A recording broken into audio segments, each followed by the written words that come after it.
وہ خاصا خوفزدہ نظر آ رہا تھا، مگر کسی نے بھی اس کو سنجیدگی سے نہ سنا اور اس کی بات مذاق میں اڑا دی، کیونکہ سب جانتے تھے کہ یہ باورچی بعض اوقات اس حالت میں بھی ہوتا ہے کہ نسوار منہ میں رکھنے کے بعد اس کو آسمان پر چاند بھی دو دو نظر آنے لگتے ہیں، اور اب شاید وہ اپنی اس کارکردگی میں ترقی کر گیا تھا۔ مجھے آج بھی یاد ہے 10 جولائی کی رات تھی۔ کھانا کھانے کے بعد میں اپنے دوست ڈاکٹر نعمان کے ہمراہ باغیچے میں بیٹھا گپ شپ لگا رہا تھا۔ ادھر ادھر کی گفتگو کرتے ہوئے ہم انسانی دماغ کی مختلف کیفیتوں اور حالت پر بحث کرنے لگے۔ ڈاکٹر نعمان ایک خیراتی ہسپتال میں ڈیوٹی دے رہے تھے اور اسی بورڈنگ ہاؤس کے ایک کمرے میں رہائش پذیر تھے۔ یہیں ہماری پہلی ملاقات ہوئی اور پھر ہم ایک دوسرے کے گہرے دوست بن گئے۔ مطالعاتی موضوعات مشترک ہونے کی وجہ سے ہمارے درمیان اکثر ایسی گفتگو ہوتی رہتی تھی جس سے ہم خاصے لطف اندوز ہوتے۔ آج کی بحث کا موضوع انسانی تخلیق اور پھر انسانی ذہن کو اس کا سچ ماننا تھا۔ جلد ہی یہ گفتگو مافوق الفطرت عناصر کی موجودگی کی طرف مڑ گئی، یعنی جنات کے وجود کی طرف، اور ہم اس کی سائنسی وجوہات کا کھوج لگانے لگے، مگر کوئی سرا ہاتھ آنے سے پہلے ہی ہم اس موضوع سے بھٹک کر مشرق مغرب، جنگل، ندی، جھرنے، شاعری، حسن اور نہ جانے کن کن علاقوں کی خاک چھاننے لگے۔ بات مزید آگے بڑھی تو شیکسپیئر سے ہوتی ہوئی وارث شاہ کی طرف چلی گئی۔ وقت گزرنے کا پتہ ہی نہ چلا، مگر اتنا ضرور ہوا کہ بحث کے موضوعات کی رنگا رنگی نے ذہن کو پرسکون کر دیا اور نیند خوابوں کی سیڑھیاں اتر کر دماغ کے دروازے پر دستک دینے لگی۔ اس سے پہلے کہ ہم سونے کے لیے کمرے میں جاتے، اچانک ڈاکٹر نے ایک عجیب اور غیر متعلقہ سوال کر کے میرے دماغ کو جھنجھنا دیا۔ تم ڈر اور خوف کو کس زاویے سے دیکھتے ہو؟ میری طرف دیکھتے ہوئے ڈاکٹر کے ہونٹوں پر عجیب سی مسکراہٹ تھی۔ اس سوال نے مجھے پریشان کر دیا، کیونکہ خوف اور ڈر تو ہر چیز میں ہی ہو سکتا ہے۔ اس کا مجھے ایک دفعہ تجربہ بھی ہو چکا تھا۔ میں اس وقت کالج میں BCom کا طالب علم تھا۔ گاؤں میں ہمارا گھر دریا کے کنارے تھا۔ کمرے کی ایک کھڑکی دریا کی طرف کھلتی تھی۔ میں اگرچہ شہر میں زیر تعلیم تھا، مگر ان دنوں فائنل امتحانات سے فارغ ہو کر اپنے گھر آیا ہوا تھا۔ برسات کا موسم تھا، دریا اپنے جوبن پر تھا۔ میں کمرے کی کھڑکی میں خالی ذہن کھڑا دریا کے پانی کے اوپر چمکتے چاند اور پانی میں جھلملاتے اس کے عکس کو دیکھے جا رہا تھا کہ اچانک میری نظر ایک عورت کی اکڑی ہوئی لاش پر پڑی جو دریا میں تیرتی ہوئی کنارے سے آ لگی تھی۔ اس کے بازو پھیلے ہوئے تھے اور چہرے پر خوف منجمد تھا، جیسے مرنے سے پہلے وہ بری طرح چیخی ہو۔ میں تو خوف سے سن ہو گیا اور کھڑکی میں کھڑا اسے دیکھتا رہا۔ پھر اس سے پہلے میں کچھ کرتا، پانی اسے دوبارہ بہا کر کہیں اور لے گیا۔ آج ڈاکٹر کے سوال نے میرے جسم میں اسی خوف کی ایک لہر پھر دوڑا دی تھی۔ میں نے کبھی اس پر غور نہیں کیا۔ کوئی ایک چیز سے ڈرتا ہے تو کوئی دوسری چیز سے، کوئی کسی چیز سے بھی نہیں ڈرتا، مگر کبھی کسی عام سی چیز سے بھی ڈر جاتا ہے۔ ڈر تو ایک احساس ہے جو بہت مبہم ہے، میں نے ڈاکٹر کو جواب دیا۔ میرا بھی یہی خیال ہے کہ ڈر صرف ہماری ذہنی حالت کا نام ہے۔ ہمارا خوف کبھی کبھی کسی عام چیز کو بھی بہت خوفناک اور مافوق الفطرت بنا دیتا ہے۔ چلیں چھوڑیں ڈاکٹر صاحب، بہتر ہے کہ اس وقت ہم اس گفتگو کو چھوڑ ہی دیں۔ میں نے بات ختم کرنے کی کوشش کی۔ شب خیر کہتے ہوئے ہم دونوں اٹھے اور اپنے اپنے کمروں کی طرف چل دیے۔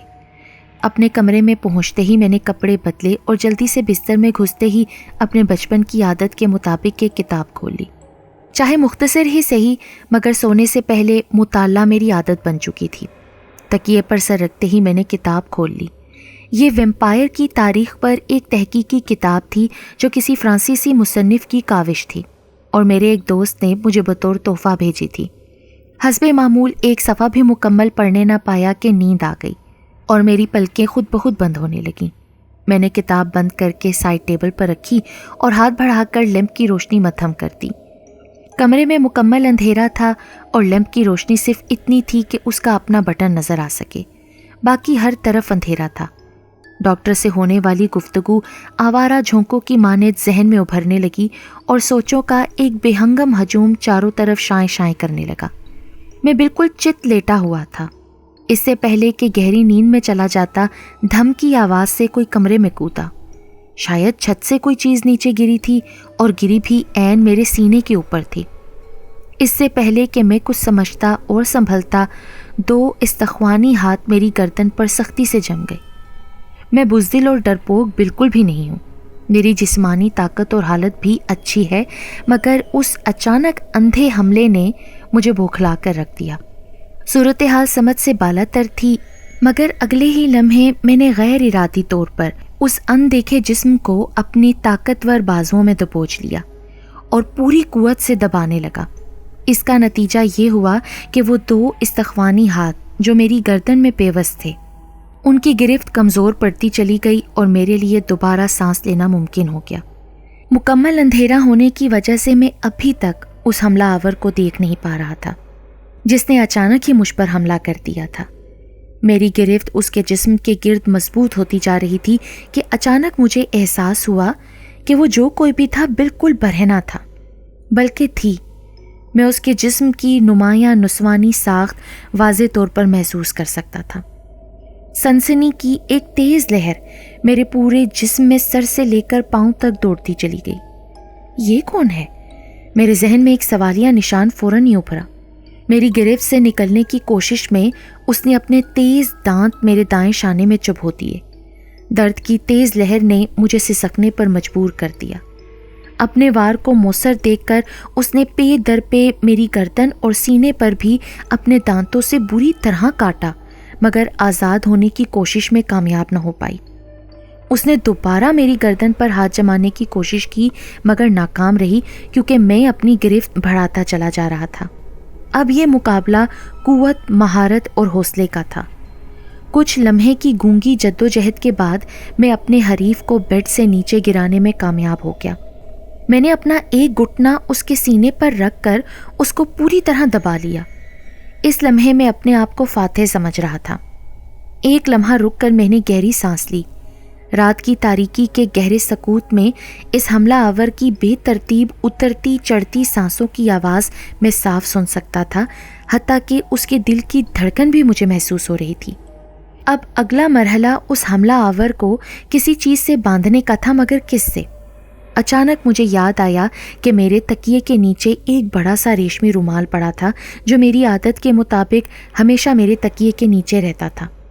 میں نے اپنے شکار کو گھٹنے سے دبا کر اپنا ایک ہاتھ آزاد کیا اور اسے بڑھا کر تکیے کے نیچے سے وہ رومال کھینچ کر نکالا اور چشمے زدن میں اس حملہ آور کے ہاتھ اس رومال سے باندھ دیے۔ اب میں اپنے آپ کو قدرے محفوظ تصور کر رہا تھا۔ اگلا کام لیمپ کو روشن کرنا تھا۔ میں حیران ہو رہا تھا کہ جس عورت یا لڑکی نے مجھ پر حملہ کیا ہے وہ کون ہے اور کیوں حملہ کیا ہے، اور وہ برہنہ کیوں ہے، کیوں مجھے مارنا چاہ رہی ہے۔ مگر یہ بات حوصلہ افزا تھی کہ میں نے بغیر کسی کی مدد کے تنہا اس پر قابو پا لیا تھا۔ حملہ آور کو اب اچھی طرح باندھنے کے بعد میں محتاط انداز میں پیچھے ہٹ گیا اور اندھیرے میں اندازے سے ہاتھ چلا کر لیمپ کا بٹن ٹٹولا، مگر اس دوران میں ایک ہاتھ سے حملہ آور کو دبوچے رہا۔ میں نے جیسے ہی بٹن دبایا سارا کمرہ روشنی میں نہا گیا۔ میں فوراً اپنے حملہ آور کی طرف مڑا۔ اس کی طرف دیکھتے ہی میرے ہوش اڑ گئے اور حواس جواب دینے لگے۔ دہشت میرے رگوں پہ میں سرایت کرنے لگی۔ اس وقت میں جس کیفیت سے گزر رہا تھا اپنے احساسات کو الفاظ میں سمونے سے قاصر ہوں۔ میں چیخنا چاہ رہا تھا مگر چیخ گلے میں گھٹ کر رہ گئی تھی۔ میرا ایک ہاتھ ایک گرم، متحرک اور زندہ جسم کو جکڑے ہوئے تھا اور دوسرا ہاتھ اس کے سانس لیتے گلے پر ٹکا تھا۔ وہ ایسے ہی گوشت پوش کی تھی جیسا میں خود ہوں۔ میں نے اپنے دباؤ سے اس کے جسم کو دبایا بھی ہوا تھا اور کمرے میں بھرپور روشنی بھی تھی، مگر اس کا جسم مجھے نظر نہیں آ رہا تھا۔ وہ بالکل غیر مرئی تھی جس کو صرف محسوس کیا جا سکتا تھا، دیکھا نہیں جا سکتا تھا۔ یہ ساری صورتحال میری سمجھ سے بالا تر تھی کہ میں اسے چھو سک رہا ہوں مگر دیکھ نہیں پا رہا۔ خوف نے مجھے لاشعوری طور پر چیخنے پر مجبور کر دیا۔ میری چیخ سن کر چند لمحوں میں میرا کمرہ آس پاس کے لوگوں سے بھر گیا۔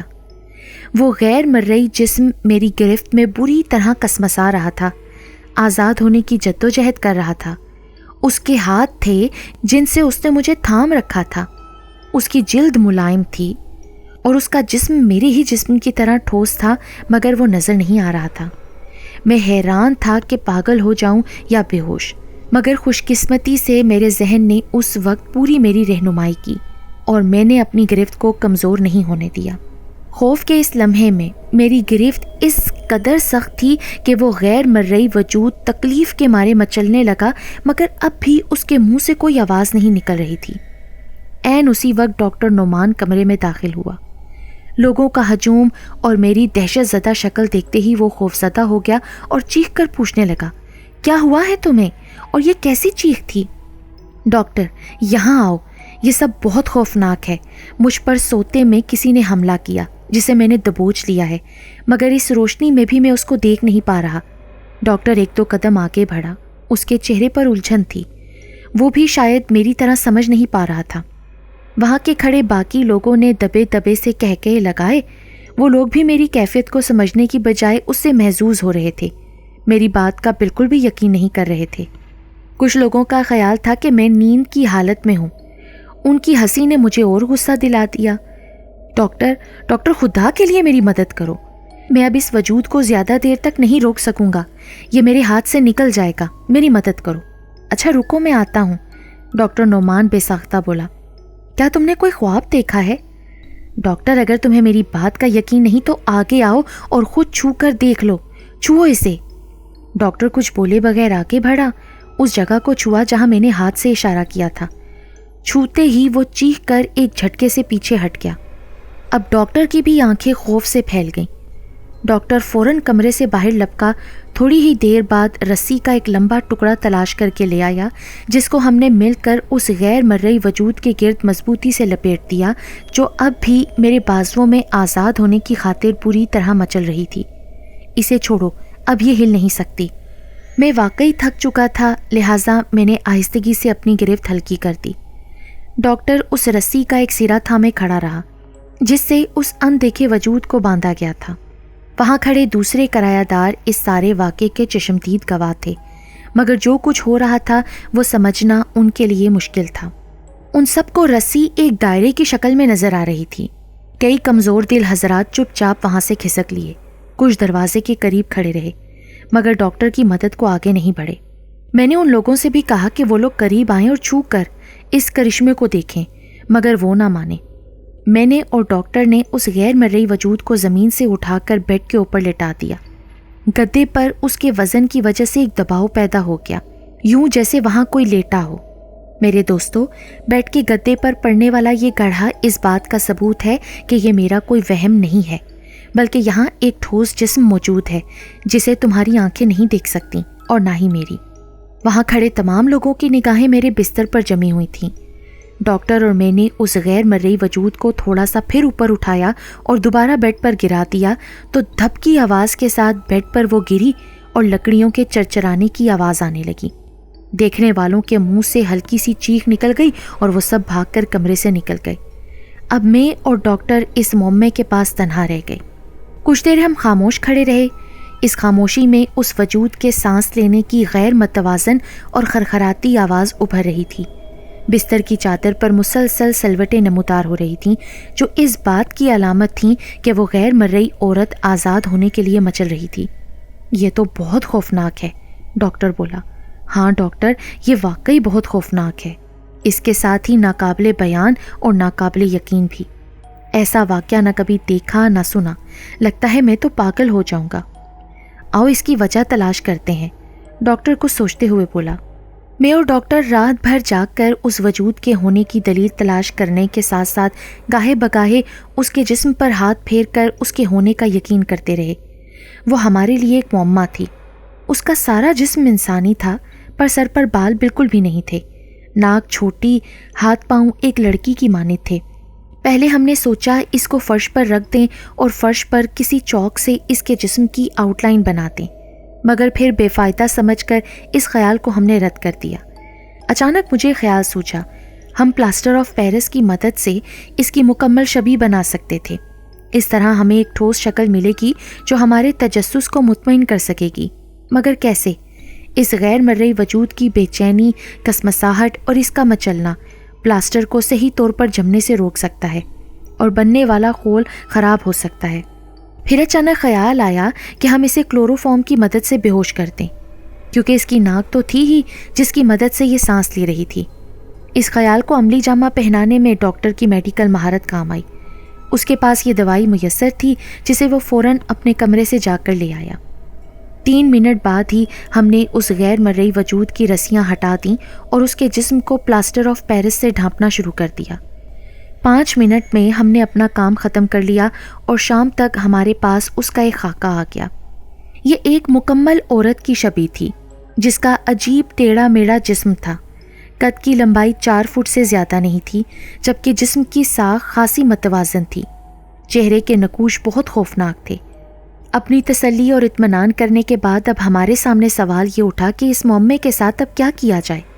اس دہشت کو گھر میں اس طرح رکھنا تو ممکن نہ تھا، اس کو آزاد کرنا بھی کسی طور درست نہ تھا۔ لہٰذا میرا ذاتی خیال یہی تھا کہ اس کو ختم کر دیا جائے، مگر یہ ذمہ داری کون اپنے سر لے اور اس انسان نما عفریت کو مار دے۔ کئی دن اس سوچ بچار میں گزر گئے۔ بورڈنگ ہاؤس کے سارے کرایہ دار سہمے ہوئے تھے، چند ایک تو مکان چھوڑ کر بھاگ بھی گئے۔ مکان مالکہ بھی دہشت زدہ تھی۔ اس نے مجھے اور ڈاکٹر کو کئی بار دھمکی دی کہ اگر ہم نے اس عفریت سے جان نہ چھڑائی تو وہ ہم دونوں کے خلاف قانونی کارروائی کرے گی۔ اس سارے معاملے کو وہ میڈیا کے سامنے لے کر آئے گی۔ ہر بار ہمارا جواب یہی ہوتا، جیسا آپ چاہیں، مگر ہم اس سے کیسے جان چھڑائیں؟ یہ آپ ہی کے گھر سے ہمیں ملی ہے، اس سے گلو خاصی بھی آپ ہی کی ذمہ داری ہے۔ یہ بات سن کر وہ چپ ہو جاتی، کیونکہ یہ بات درست تھی اور اس کے پاس اس کا کوئی جواب نہ تھا، مگر وہ بہت بے چین تھی۔ اس سارے واقعے اور کارروائی میں ایک نہایت غلط کام ہم سے یہ ہوا کہ ہم نے یہ بات بالکل نظر انداز کر دی کہ جب یہ وجود سانس لیتا ہے تو کھانا بھی کھاتا ہوگا۔ ہم اس کی خوراک کو بھول ہی گئے۔ جب یاد آیا تو ہم نے کھانے کی ہر ممکن چیز جو ہمارے خیال کے مطابق اس کی خوراک ہو سکتی تھی اس کے سامنے رکھی، مگر اس نے کسی چیز کو چھوا تک نہیں۔ دن گزرتے گئے، چادر اور کپڑے ہلتے رہے، بھاری سانسوں کی آواز آتی رہی اور اس کی بھوک ہڑتال جاری رہی۔ تقریباً 15 دن گزر گئے۔ وہ ابھی تک زندہ تھی، تاہم دل کی دھڑکن کی آواز ہر روز بتدریج مدھم ہوتی جا رہی تھی۔ یہ اشارہ اس بات کا تھا کہ وہ مر رہی ہے، اس کی زندگی کی جدوجہد ختم ہو رہی تھی۔ مجھے اس کی اس حالت پر بہت افسوس ہو رہا تھا۔ وہ اب قابل رحم تھی۔ میں بھی راتوں کو ٹھیک سے سو نہیں پاتا تھا۔ وہ جس کرب سے گزر رہی تھی میں اس کو محسوس کر رہا تھا، مگر اس کو آزاد کرنا یقینی طور پر خطرناک تھا۔ آخر کار وہ مر گئی۔ ایک روز صبح ہم نے اسے بستر پر بے حس و حرکت پایا۔ اس کے دل کی دھڑکن مکمل طور پر تھم چکی تھی۔ ہم نے اسے باغ میں دفنانے کی جلدی کی۔ یہ ایک عجیب اور منفرد جنازہ تھا، کیونکہ ہم ایک اندیکھے وجود کو قبر کی تاریکی میں اتار رہے تھے۔ جس رسی سے ہم نے اسے باندھا تھا وہ میں نے بطور یادگار ڈاکٹر کے حوالے کر دی، مگر اس اندیکھے غیر مرئی وجود کی یادیں ہمارے حافظے پر یوں محفوظ ہو گئیں جیسے ہم اسے ابھی بھی دیکھ رہے ہیں۔